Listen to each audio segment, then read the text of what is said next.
Bonjour, voici donc la suite du cours de maths pour le mercredi donc 24 février. On va continuer donc dans les fonctions second degré et avant tout, je vais commencer par un petit rappel. Ok, donc ce qu'on a vu jusqu'à présent, quand on a une fonction second degré, on peut avoir trois formes différentes. Donc fonction second degré, on peut avoir donc trois formes différentes. Soit on peut avoir la forme polynomiale. Polynomiale. Ça, par exemple, on peut l'écrire comme f de x qui est égal à a fois x carré plus b fois x plus c. Ok. Et là-dedans, qu'est-ce qu'on pourra obtenir comme des informations? Par exemple, le c, ça nous donne l'ordonnée à l'origine. Le a, ça nous donne concavité et aussi la forme. Un exemple, hein. Imaginons que j'ai 2x, f de x qui est égal à 2x carré plus 20x plus 32. Ok. Et là, qu'est-ce que j'ai? J'ai l'ordonnée à l'origine qui se situe à 32, c'est-à-dire à 32, le graphique passe par ce point. Ok. À 32, le graphique passe par ce point. Et comme la valeur de A, c'était 2, ici, la forme, la concavité, elle sera positive, mais en plus de ça, la forme va être pointue, puisque la valeur de A est plus grande que 1. Donc, c'est la forme pointue. Ensuite, nous avons aussi vu la forme canonique. Qu'est-ce qu'on pourra dire avec la forme canonique? On sait que la forme canonique s'écrit de la manière a fois x moins alpha au carré plus bêta. Ok. Et là, quelles sont les informations qu'on pourra obtenir? A, c'était toujours la même chose, la concavité et la forme. En plus de ça, alpha et bêta, en fait, on a alpha et bêta nous donnent le sommet, les coordonnées du sommet, et le alpha nous donne aussi l'axe des symétries. Ok. Et encore une autre chose, alpha et bêta, ça nous donne donc la position des maximum et minimum et aussi la valeur de la maximum et minimum. Ça, on avait utilisé dans les problèmes. Ok. Dernière forme qu'on n'avait pas beaucoup travaillé, c'est la forme factorielle, factorisée. La forme factorisée, on l'écrit comment? On l'écrit aussi de forme donc a fois x moins x1 fois x moins x2. Ok? Donc là, le a, c'était donc comme le A qui est là, ça nous donne une idée de la forme et de la concavité. Et x1 et x2, rappelez-vous que ici, le C nous donne l'ordonnée à l'origine. C'était l'intersection avec l'axe des Y. Et là, ça nous donne donc les racines. Les x1 et x2, ce sont des racines. Ok? Et les racines, c'était l'intersection avec l'axe des x. Par exemple, si A est positive et x1 et x2 sont là, je vais avoir des trucs qui est comme ça ou comme ça, par exemple. Ok? Qui passent par ces deux points du graphique. Voilà. Ça, c'est les trois formes. Maintenant, ce qu'on avait fait aussi, c'est des passages de forme polynomiale en canonique ou canonique en polynomiale. Un exemple. Imaginons qu'avec cette expression, ok, je voulais trouver la forme canonique. Qu'est-ce que je pourrais faire? Déjà, je sais que A, c'était la même, c'est 2. Ok? X moins alpha et bêta, alpha et bêta, c'est ce que je dois chercher. Et comment on pourra chercher le alpha et le bêta? En fait, c'est la formule alpha qui est égale à moins b sur 2a. Ok? Moins b sur 2a, ici b vaut 20, moins b, c'est-à-dire moins 20, sur 2 fois a, donc 2 fois 2. Donc moins 20 divisé par 4, ça fait moins 5. Du coup, alpha égale à moins 5 et bêta, c'était c carré moins, non, c'était c moins b carré sur 4. c'est moins b carré sur 4a. Ok? Et c'est vaut 32 moins b carré, c'est-à-dire 20 au carré, sur 4 fois a, c'est-à-dire 4 fois 2. Si je calcule ça, je vais prendre ma calculatrice. Donc, 32 moins 20 au carré divisé par 4 fois 2, 8. J'ai moins 18. Moins 18. Du coup, j'ai trouvé alpha égale à moins 5. Donc, moins 5, c'était plus 5. Ok? Puisque le signe moins, c'était par définition. Et comme j'ai moins 5 nous donnera plus 5. Et en plus de ça, comme bêta vaut moins 18, plus moins 18, ça fait moins 18. Ok? On aura besoin donc la forme, les deux formules là. Ensuite, imaginons que je voulais faire la démarche contraire. Si je voulais faire passer de là à là, alors là, il fallait pas chercher trop loin. On doit développer le carré avec le produit remarquable et puis distribuer le 2 et puis moins 18. C'est-à-dire, je vais avoir 2 fois donc x plus 5 au carré, ça fait donc x carré plus 25 plus le double produit plus 10x et tout moins 18. Ok? Ensuite, 2 fois x carré, donc 2x carré, 2 fois 25 plus 50, et 2 fois 10x plus 20x, tout moins 18. Et si je mets dans l'ordre, on va avoir x carré plus 20x et plus 32. Ok? Une erreur. Oui, c'était bien ça, plus 32. Voilà, donc comme ça, on a la forme polynomiale. Ok? Ce qu'on a fait jusqu'à présent, c'est le lien entre la forme polynomiale et la forme canonique. Et avec ça, on avait aussi fait certains problèmes de là où il fallait trouver des maximums et des minimums en appliquant des formules de alpha et bêta que je vous avais montré tantôt. Maintenant, ce que j'aimerais bien faire avec vous, c'est pour la forme factorisée. Ok, je vais essayer de vous expliquer la forme factorisée. Et pour ça, peut-être, on va prendre le dossier du cours. Nous allons prendre la page 25. Ok, page 25. Je pense que j'ai la version en plus. Si je ne me suis pas trompé. Non, c'est celui-là.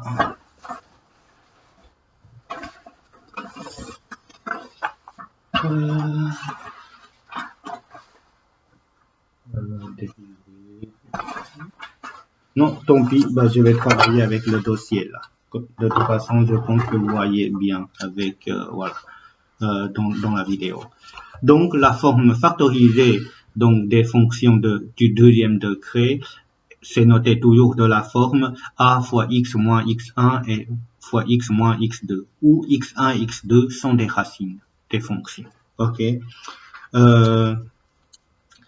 Par exemple, ici, je vais peut-être donner quelques exemples. En fait, une différence par rapport à des formes canoniques et des formes polynomiales, c'est que on a toutes les fonctions du deuxième degré, on peut l'écrire soit sous forme de ax carré plus bx plus c, ou on peut l'écrire sous forme de a fois x moins alpha au carré plus bêta. Ça pose jamais problème. Mais pour avoir la forme factorisée, en fait, on ne sait pas toujours avoir la forme factorisée. Donc, pour passer de là à là, on peut toujours le faire. Pour passer de là à là, on peut toujours le faire. Mais pour passer de là à là, en fait, déjà, on ne peut pas toujours obtenir la forme factorisée. Pourquoi? Puisque pour avoir la forme factorisée, on a besoin donc les racines x1 et x2. Je donne un exemple. Imaginons que j'ai une racine en 1 et en 3 et le graphique a une forme normale. Donc 1 et 3. Dans ce cas-là, comme la forme est normale, donc on peut dire que f de x c'était égal à donc 1 comme la forme est normale, c'est 1, le A vaut 1, ok, fois x moins l'1 fois x moins 3. Là, ça marche, puisque j'ai deux racines. Maintenant, un autre exemple. Imaginons que, voilà, j'ai un graphique qui est de moins 2 et moins 1 avec la forme arrondie. J'invente avec la forme arrondie que vous voyez comme ici. Alors, la f de x, comme c'était la forme arrondie, en plus la concavité est vers le bas, je ferai quelque chose. Je ne suis pas sûr si c'était moins 0,5, mais comme c'était la forme arrondie, j'invente une valeur. L'important, c'est la suivante. Donc, j'aurai x moins la première racine, qui est moins 2. Donc, moins 2 me donne plus 2. OK? Fois x, pardon, ici c'est 1. X moins 1, donc x moins 1. Là, ça pose pas problème non plus, puisqu'on a deux racines. Mais le problème, c'est que lorsque j'ai une fonction qui est comme ça, pas de racine. Là, il n'y a pas de racine. OK? Quand il n'y a pas de racine, ce qui signifie qu'on ne sait pas avoir la forme factorisée. OK, on ne sait pas avoir la forme factorisée puisqu'il n'y a pas racine, ce qui signifie qu'il n'y a pas le x1 ni le x2, donc on ne sait rien faire. OK, on ne sait pas avoir la forme factorisée. Maintenant, vous pouvez peut-être aller me poser la question. Imaginons que j'ai ceci. J'ai une racine. OK, j'ai une racine en 2. À ce moment-là, avec la forme normale, à ce moment-là, qu'est-ce qu'on pourra dire? En fait, on peut dire que f de x, c'était égal à, donc, comme la forme est normale, de nouveau a est 1, fois x moins 2. Mais la racine, c'est la seule racine. Du coup, les deux racines, je dois aussi les prendre. OK, c'est x moins 2 et fois x moins 2. Du coup, la même racine, on le prend deux fois. Et ça fait quoi? Ça fait x moins 2 au carré. Et x moins 2 au carré, à quoi ça correspond? En fait, c'était x carré. On est passé de x moins 2 au carré. Là, j'ai moins 2. En fait, à l'intérieur de la parenthèse, manipulation des fonctions. Donc, le graphique est translaté vers la gauche, vers la droite de 2. Et c'était bien celui-là. OK? Donc, quand il y a une seule racine, on peut aussi avoir la forme factorisée. Ça ou ça, c'était pareil. Si je note comme ça, c'est puisque les deux racines sont confondues et tous les deux sont égales à 2. OK? Voilà. Ça, c'est l'explication avec la forme factorisée. Maintenant, un exercice pour commencer.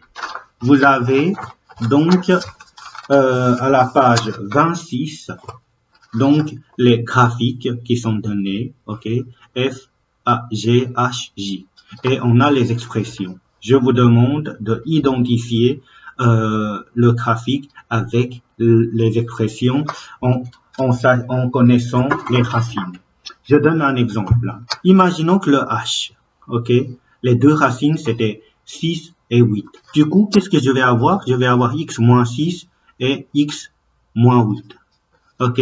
Et la forme a l'air pointue. Et quand j'avance de 1, je monte de 2. Du coup, la forme, c'était plus ou moins 2. Si je regarde, c'était le premier. OK? Du coup, le H, je dois le relier là. Ensuite, un deuxième exemple. Ici, j'ai la racine là et là pour le J. OK? Donc ici, en plus de ça, la forme est normale. Pourquoi normale? Puisque quand j'avance de 1, je monte de 1. Là, c'est la forme pointue. J'avance de 1, je monte de 2. Du coup, c'est 2. Donc là, je vais avoir x moins 0, puisque la première racine, c'est 0, et la deuxième racine, c'est 2. X moins 2. Du coup, x moins 0, c'est 0, fois x moins 2. Donc, 0 fois moins 2, je vais avoir donc voilà, x fois x moins 2, j'aurai donc celui-là. J, c'était avec celui-là. OK. Je vais chercher mon ordinateur. Je vais continuer tout de suite.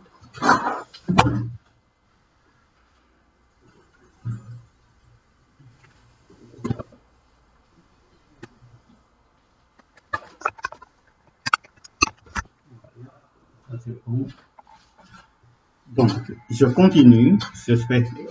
Donc, pour le prochain, j'ai moins 2 et 5. Et là, moins 2 et 5, qu'est-ce que cela signifie? Cela signifie que je vais avoir x moins 2, bah, ça fait x plus 2, et x moins 5. Et la forme, elle est vers le bas, donc j'ai quelque chose de négatif, et la forme n'était, je ne suis pas sûr si c'était régulier, mais si je regarde ça, bah, donc, moins 2 plus, moins 5 plus 2, moins 5 plus 2. Là, j'ai deux choix, moins et moins 1,5. Ici, la forme, elle est normale, puisque j'ai moins 1, la valeur absolue, quand A égale à moins 1, la valeur absolue de moins 1, c'est 1, donc c'est la forme normale. Et là, la concavité est aussi vers le bas, mais la forme est arrondie. Pour savoir si c'est la forme arrondie, bah, je peux essayer de voir, j'avance de 1, je dois descendre de 1,5 pour rejoindre le graphique. Ok, du coup, c'était plutôt celui-là qu'il fallait choisir. Donc, ici, je suis pour la fonction g de x, donc g de x, c'était la dernière. Et il reste encore 1, donc moins 6 et 3 et moins 3, bah, je vais avoir x moins 6, ça fait x plus 6 et x moins 3, x plus 3 et x moins 3, x plus 3, x plus 6. En plus de ça, la concavité est vers le bas, c'est un moins, ça tombe bien. Du coup, c'était celui-là. Ok? Donc, voilà, ça c'est la première chose. Donc, des formes, le lien entre le graphique et la forme factorisée. Maintenant, ce que je vais essayer de vous montrer, je vous rappelle que tantôt je vous l'avais montré donc un exercice où je vous donne donc la forme polynomiale et on pourra trouver la forme canonique. Ok, et on avait fait ça et on avait aussi fait la démarche inverse, c'est-à-dire je donne une expression la forme canonique et vous allez aussi trouver la forme polynomiale. Maintenant, qu'est-ce que je vais faire? Je vais essayer de faire exactement la même chose, mais le lien entre la forme polynomiale et la forme factorisée. Voilà. Comment on pourra comment on pourra faire le lien?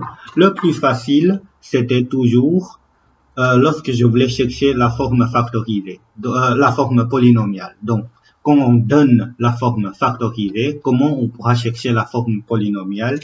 En fait, c'était exactement la même chose que pour lorsqu'on passe de forme canonique en forme polynomiale.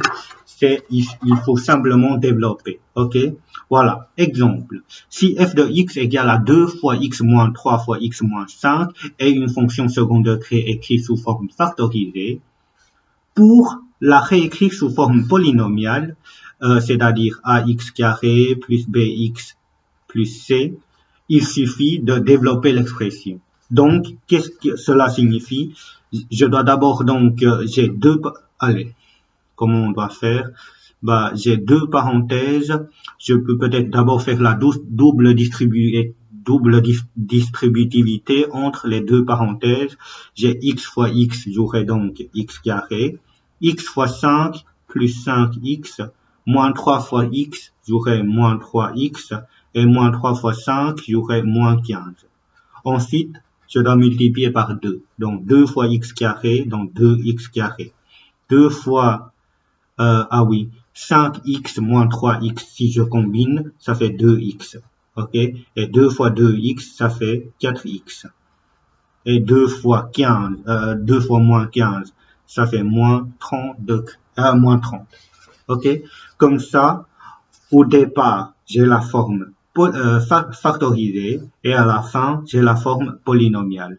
En fait, lorsqu'on vous donne la forme factorisée et si vous voulez trouver la forme polynomiale, vous devez simplement développer l'expression comme ce que j'ai fait là. OK? Un autre exemple.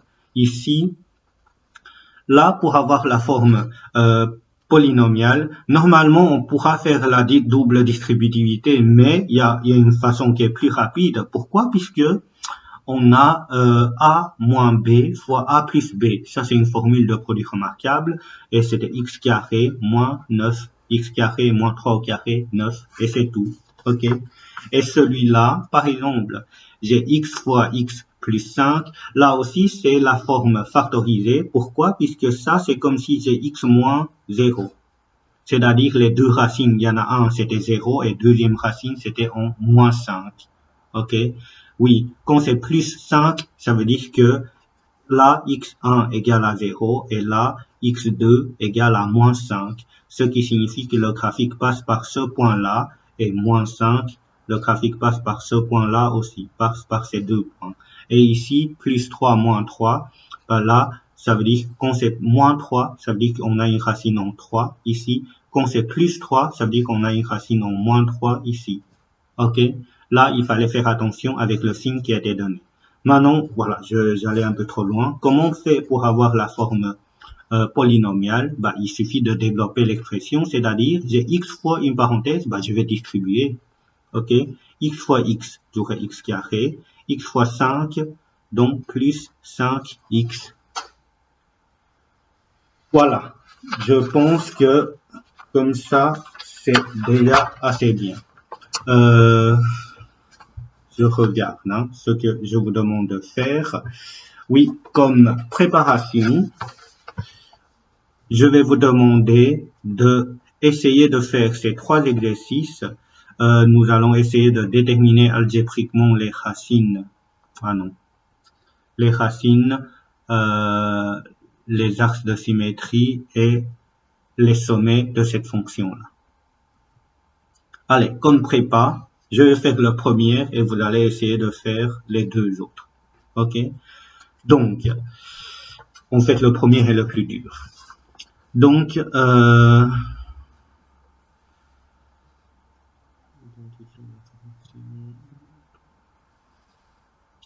allez, donc j'ai déjà déterminé algébriquement les racines, l'axe de symétrie et sommet des deux fonctions. Déjà, les racines, c'est quoi? Bah, quand c'est moins 3, bah, il y en a x1 égale à 3. Et quand c'est plus 5, cela signifie que x2 égale à moins 5. Donc, on a deux racines. OK? L'axe de symétrie est le sommet de la fonction. L'axe de symétrie, on aura donc comment on pourra faire pour l'axe de symétrie et les sommets? Bah, on va essayer d'abord avoir la forme polynomiale, c'est-à-dire on va d'abord trouver la forme polynomiale 2 fois x, donc x carré. Ça, c'est ce qu'on a fait tantôt. Hein. X fois 5 plus 5x, moins 3 fois x moins 3x, moins 3 fois 5, moins 15, et puis tout fois 2, j'aurai donc 2x carré, 5x moins 3x, 2x fois 2 plus 4x et moins 30. Voilà. Je demande racine, c'est déjà fait. Axe de symétrie, bah, c'est alpha. OK? Axe de symétrie, c'était alpha. Les coordonnées du sommet, c'était alpha et bêta. Du coup, il me faut alpha et bêta. J'ai la forme polynomiale. Pour avoir alpha et bêta, bah, je sais que alpha, c'était égal à moins b sur 2a. Donc, moins 4 sur 2 fois 2. Donc, c'était moins 1. OK? Et bêta, c'était donc c moins b carré sur 4a. Donc, c qui vaut moins 30 moins b carré, c'est-à-dire 4 au carré, sur 4 fois 2. Ce qui fait que j'aurai j'aurai donc moins 30, moins 2, moins 32. Ok, voilà. Donc j'ai alpha et bêta maintenant pour axe de symétrie. Axe de symétrie, c'était égal, et donné à comme l'équation x égale à alpha qui vaut moins 1. Et le sommet, c'était donc alpha et bêta, donc sommet, c'était donc alpha qui vaut moins 1 et bêta qui vaut moins 32. Voilà, on a toutes les informations nécessaires là-dedans. Juste une illustration graphique pour terminer et après je vais vous laisser le temps pour essayer ces deux-là. Donc, on aura, voilà, des axes. Et les deux racines, c'était en 3 et moins 5. 1, 2, 3, 1, 2, 3, 4, 5. Donc, les deux racines sont là. Ok, en 3 et en moins 5. 3 et moins 5. Et dans la forme factorisée, dans la forme polynomiale, j'ai le moins 30. Moins 30, c'est l'ordonnée à l'origine. C'est-à-dire, on fait le graphique, commence vraiment très bas, là, à moins 30. Ok, moins 30, j'imagine, hein, moins 30 et ici. Il passe par ce point-là. En plus de ça, qu'est-ce qu'on a? On a que l'axe de symétrie se situe en x égale à moins 1. Donc, on a l'axe de symétrie. Ok. Et une fois on a l'axe de symétrie, on pourra chercher donc aussi, on pourra aussi placer le sommet en moins 1 et moins 32. Voilà. Moins 1 et moins 32. Ça, c'était le sommet. Pour tracer le graphique, pour vous donner une idée, le graphique est à peu près comme celui-là. Ok. Donc, sur base de ces informations-là, on peut avoir une idée de à quoi ressemble le graphique. Voilà, donc je vous demande d'essayer donc ces deux-là, de faire la même chose ici, et on va corriger ça en classe donc le jeudi.